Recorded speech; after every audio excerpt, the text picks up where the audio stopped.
Hello, welcome students. You are watching a physics class on chapter 5, namely one, light. Okay. So in this chapter, I am discussing on refraction of light. If a question arises, what do you mean by refraction of light?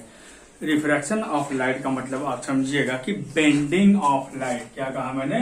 Bending of light. इसी को हम लोग क्या बोलेंगे? या फिर हम बोलेंगे change in the direction of light. उसी को हम लोग क्या कहेंगे? Refraction of light. मैं एक एग्जांपल देता हूं। मान के चलो कि अगर मैंने आपको कहा कि आप एक गिलास ले लीजिए, कांच का गिलास ले लीजिए, देन उसके बीच में आप 5 रुपए का सिक्का रख दीजिए। तो अब आप उसके बीच में you have to pour some water, आप उसके बीच में पानी डालिए।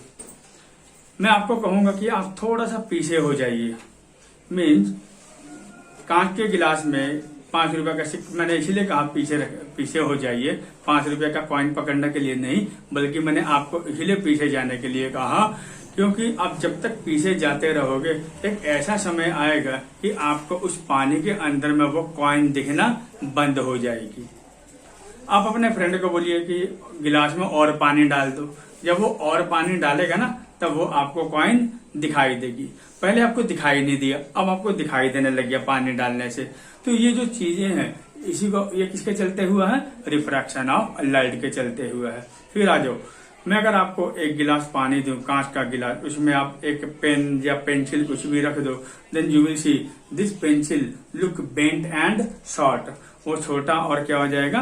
बेंट हो जाएगा। तो ये भी किसके चलते हुआ है? रिफ्रैक्शन ऑफ लाइट हो जाएगा। ये भी रिफ्रैक्शन ऑफ लाइट की वजह से होती है। अब सवाल ये खड़ा हो रहा है कि रिफ्रैक्शन ऑफ लाइट क्यों हो रहा है, कैसे हो रहा है? ये तभी होता है जब वो एक मीडियम से दूसरे मीडियम, कौन सा मीडियम? ट्रांसपेरेंट मीडियम में जब ये ट्रेवलिंग करती है, तभी ये क्या होता है? Refraction of light. मान के चलो ये क्या है? पूरा एयर है। अब एयर से कहा जा रहा? पानी में। तो एयर एक मीडियम हो गया, पानी दूसरा मीडियम हो गया। जब वो एक मीडियम से दूसरे मीडियम में आता है, तभी लाइट क्या होती है? बेंड होती है। तो इसी फिनोमेना को हम लोग क्या कहते हैं?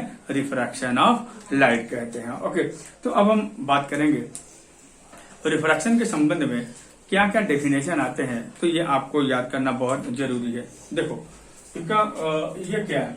मान के चलो कि ये एक मीडियम है और ये क्या है? गिलास है। तो आपको ये समझना है, एयर को हम बोलेंगे रेयरर मीडियम, गिलास को हम बोलेंगे डेंसर मीडियम। रेयरर मीडियम का मतलब क्या हुआ? रेयरर मीडियम का मतलब है दो medium in which the speed of light is maximum. ये वो मीडियम है जहाँ पे लाइट का स्पीड बहुत ज्यादा होता है, उसको हम लोग क्या बोलेंगे? Rarer medium. तो उसको हम क्या बोलेंगे? Rarer medium. तो लाइट का जो स्पीड है वो हम लोग क्या बोलते हैं? 3 × 10⁸ मीटर पर सेकंड कहते हैं। लेकिन आपके बुक में जो लिखा होगा 2.99 समथिंग लिखा होगा इंटू 10⁸ मीटर पर सेकंड, जिसको हम अप्रोक्सीमेटली हम लोग क्या बोलते हैं? 3 × 10⁸ मीटर पर सेकंड बोलते हैं। ये है speed of light in air में।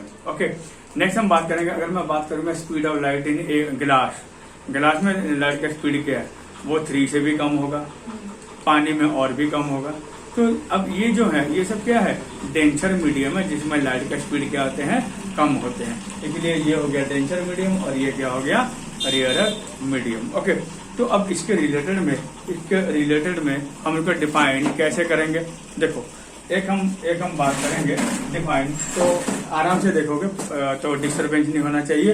तो यहाँ देखोगे, अब ये जो किरण है, देखो ये जो किरण है, ये किरण देखो किस तरफ जा रही है?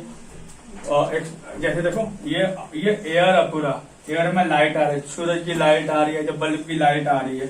ये जस्ट यहाँ कांच है, ये पूरा कांच है। तो ये अभी किरण जो कांच के ऊपर गिर रही है, इस किरण को हम लोग क्या बोलेंगे? Incident ray. क्या बोलेंगे? Incident ray. ओके, और जो किरण देखो अब हवा से कहा जा रहा है? कांच में। तो इसको तो ऐसे जाना चाहिए था, इसको तो ऐसे जाना चाहिए था। तो ये जो लाइन है, ये नॉर्मल लाइन है, जो इसके साथ क्या बनता है? 90 डिग्री। तो ये जो इमेजिनरी लाइन है that is perpendicular to the surfaces, इसको हम लोग क्या बोलेंगे? इसको हम लोग क्या बोलेंगे? नॉर्मल। क्या बोलेंगे? नॉर्मल। और जो किरण है, जो एक मीडियम जब दूसरे मीडियम में जब प्रवेश करती है, तो ये किरण क्या हो गया? देखो बेंड हो गया ना, जाना था इसको ऐसे, लेकिन ये मीडियम तो अलग है। ये क्या होगा, देखो बेंड, बेंड किस तरफ हुआ है, देखो नॉर्मल की तरफ हुआ है। तो ये किरण को हम लोग क्या बोलेंगे, रिफ्रैक्टेड रे बोलेंगे। ओके, तो ये हो गया रिफ्रैक्टेड रे। फिर हम बात करेंगे एंगल के बारे में। ये हो गया एंगल ऑफ इंसिडेंस, ये हो गया एंगल ऑफ रिफ्रैक्शन। आप इसको डिफाइन कैसे करोगे, मैं बोलूंगा एंगल ऑफ इंसिडेंस उसी को कहेंगे the angle made by, angle किसने बनाया, इंसिडेंट रे ने बनाया, किसके साथ, नॉर्मल के साथ। The angle made by the incident ray with the normal, तभी हम उसको क्या बोलेंगे, एंगल ऑफ इंसिडेंस।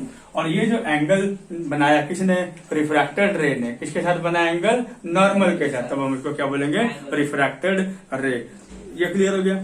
तो अभी हम नेक्स्ट क्लास में फिर मुलाकात करेंगे। तब तक आप स्टडी कीजिएगा, नहीं समझ में आएगा कमेंट जरूर कीजिएगा। तब तक बाय बाय।